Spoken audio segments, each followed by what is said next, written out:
صحابہ کرام بیان فرماتے ہیں کہ ایک صبح رسول اللہ صلی اللہ علیہ وآلہ وسلم نے ہمیں نماز پڑھانے سے روکے رکھا، یہاں تک کہ قریب تھا کہ ہم سورج کی ٹکیا کو دیکھ لیں۔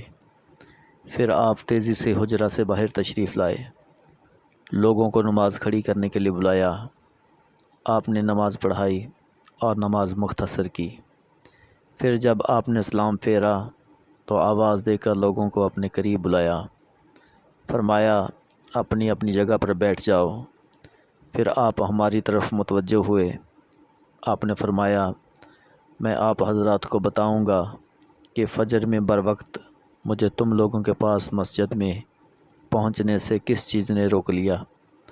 میں رات میں اٹھا، وضو کیا، تہجد کی نماز پڑھی جتنی بھی میرے نام لکھی گئی تھی، پھر میں نماز میں اونگنے لگا یہاں تک کہ مجھے گہری نیند آ گئی۔ اچانک کیا دیکھتا ہوں کہ میں اپنے بزرگوں برتر رب کے ساتھ ہوں، وہ بہتر صورت و شکل میں ہے۔ اس نے کہا اے محمد، میں نے کہا میرے رب میں حاضر ہوں۔ اس نے کہا ملأ الاعلیٰ فرشتوں کے اونچے مرتبے والی جماعت کس بات پر جگڑ رہے ہیں؟ میں نے عرض کیا رب کریم میں نہیں جانتا۔ اللہ تعالیٰ نے یہ بات 3 بار پوچھی۔ آپ نے فرمایا میں نے اللہ ذوالجلال کو دیکھا کہ اس نے اپنا ہاتھ میرے دونوں کندھوں کے درمیان رکھا، جہاں تک کہ میں نے اس کی انگلیوں کی ٹھنڈک اپنے سینے کے اندر محسوس کی۔ ہر چیز میرے سامنے روشن ہو کر آ گئی اور میں جان گیا اور پہچان گیا۔ پھر اللہ عز و جل نے فرمایا اے محمد، میں نے کہا رب میں حاضر ہوں۔ اس نے کہا ملأ الاعلیٰ کے فرشتے کس بات پر جگڑ رہے ہیں؟ میں نے کہا کفارات کے بارے میں۔ اس نے پوچھا وہ کیا ہیں؟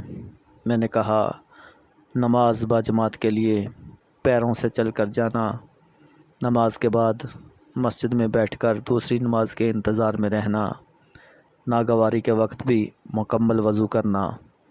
اس نے پوچھا پھر کس چیز کے بارے میں بحث کر رہے ہیں؟